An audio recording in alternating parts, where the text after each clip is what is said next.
네, 여러분 안녕하십니까. 이제부터는 김광일의 입을 팟캐스트로 들으실 수 있습니다. 지금까지 유튜브에서 방송한 모든 에피소드가 다 들어있습니다. 들어오셔서 편하게 들어보시기 바랍니다.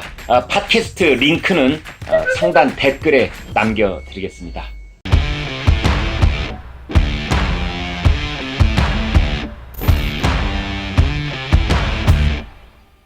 네, 어제 대통령이 이른바 평화 경제를 말한 다음 날 우리나라 주식시장 코스피 지수가 장중 1900선이 무너졌죠. 문 대통령은 남북한 경제 협력으로 평화 경제가 실현된다면 우리는 단숨에 일본의 우위를 따라잡을 수 있다, 이렇게 말을 했습니다.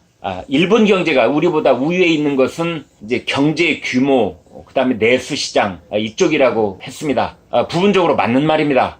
일본 GDP는 한국의 3배쯤 됩니다. 또 일본의 내수 시장은 한국의 5.5배 이 정도 수준입니다. 아마 문 대통령은 한국과 북한이 통일되면 경제 규모도 그렇고 내수 시장도 그렇고 일본을 이길 수 있다고 한 것이지요. 네, 그럴지 모릅니다. 그러나 어떤 가능성과 현실은 다릅니다.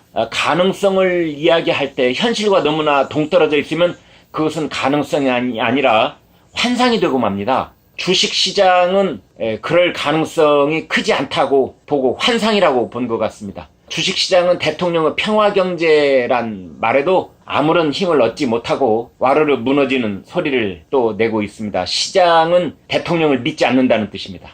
오히려 반대로 움직이고 있습니다. 문재인 정권은 유난스레 평화란 말을 좋아합니다.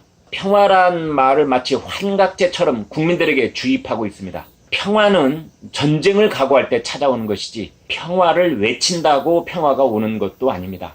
문 대통령은 아마도 이 통일경제 비슷한 것을 상상하면서 이 평화경제라는 말로 애둘러 표현하고 있는 것 같습니다. 북한 경제는 전체 규모로 봤을 때 한국의 50분의 1쯤 됩니다. 1인당 소득은 한국 국민의 4% 수준입니다. 북한 경제는 작년에도 마이너스 4% 뒷걸음을 쳤죠. 북한의 광물자원 얘기 많이 하는데 북한의 광물자원은 경제성이 떨어진다는 분석도 나와 있습니다. 그래서 중국도 러시아도 북한의 광물자원에 별로 관심을 갖지 않습니다. 북한의 노동력이 값싸기는 하겠지만 기술력과 생산성이 얼마나 되는지는 전혀 별도의 문제입니다.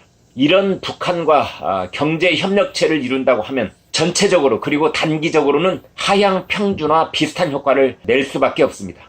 서독과 동독이 하나가 됐을 때 실제로 그렇게 됐습니다. 거의 통일 악몽 그렇게 부를 만큼 막대한 통일 비용을 치러야 했습니다.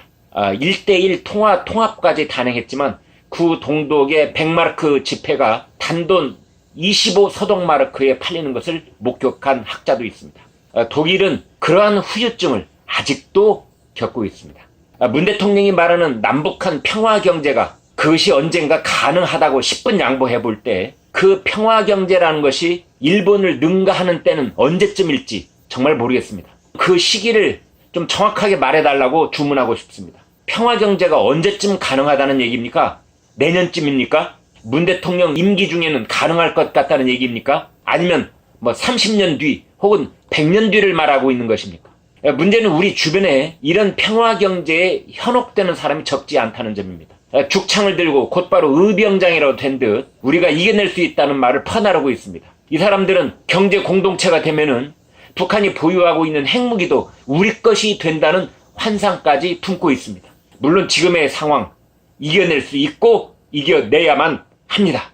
그러나 구체적이고 실천적인 전략을 갖고 나서야 합니다. 김영삼 대통령도 IMF 사태가 오기 전까지 큰소리치고 있었습니다. 그러나 당시 김영삼 정부는 버르장머리를 고쳐놓겠다며 일본과 사이가 틀어져 있었고 미국 클린턴 정부와도 사이가 좋지 않았습니다. 문재인 정부는 그때 일을 되풀이하면 안 됩니다. 북한의 김정은은 이런 문재인 대통령의 속마음을 아는지 모르는지 하루가 멀다 하고 미사일을 쏘아대고 있습니다. 우리는 말로만 듣던 사면초가를 지금 직면하고 있습니다. 글자 그대로 사면초가입니다. 북한은 이미 오래전에 예정되어 있던 한국의 F-35A 스텔스기 도입을 트집 잡고 있습니다.